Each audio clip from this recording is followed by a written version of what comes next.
We're here about resiliency. So who here is resilient? Who's made comebacks? Right? Comebacks, that's an awesome word.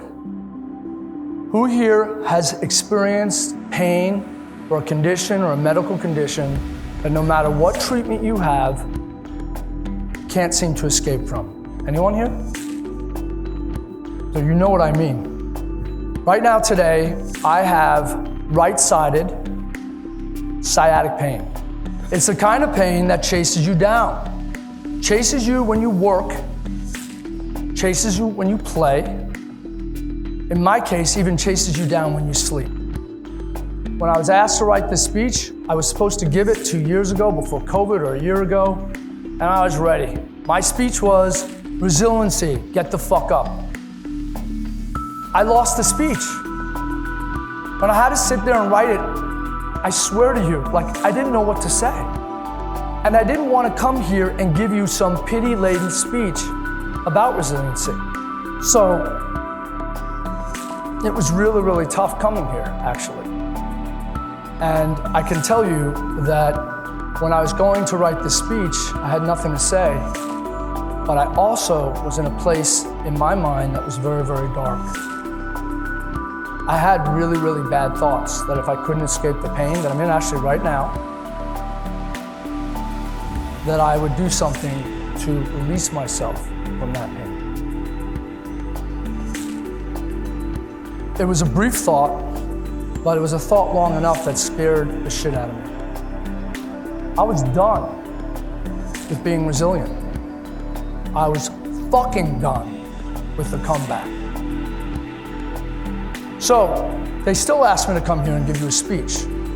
And I know that each of us, since you're in here and want a vision about resiliency, I think it is important for us to go through some stories because I think you can learn about some comebacks and about resiliency. What happens when you have a crisis next time? And I want you to pay attention to this.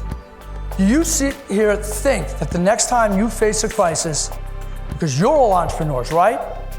You've survived business failure, maybe fired a rockstar employee, have plenty of stories because we're entrepreneurs.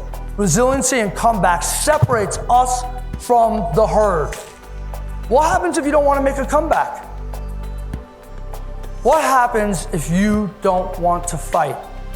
And if there's some of you in this room, like I did, are thinking, that's not gonna happen to me. Bill's a crazy guy, he doesn't know what he's talking, I'm not gonna take him seriously.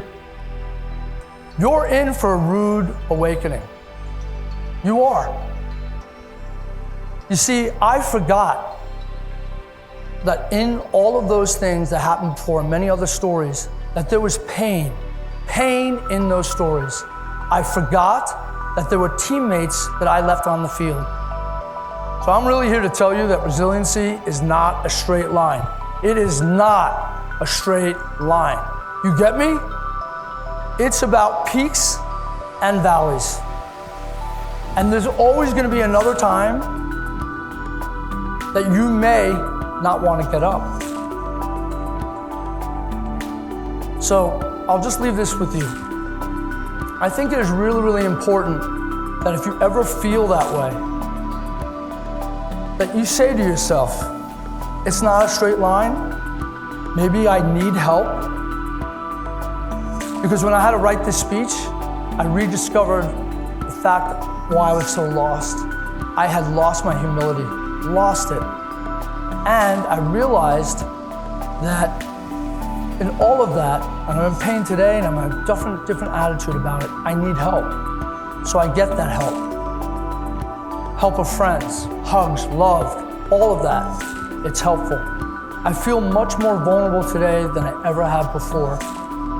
And you guys will never have to go through this again because you'll realize what I never realized, that resiliency isn't a straight line.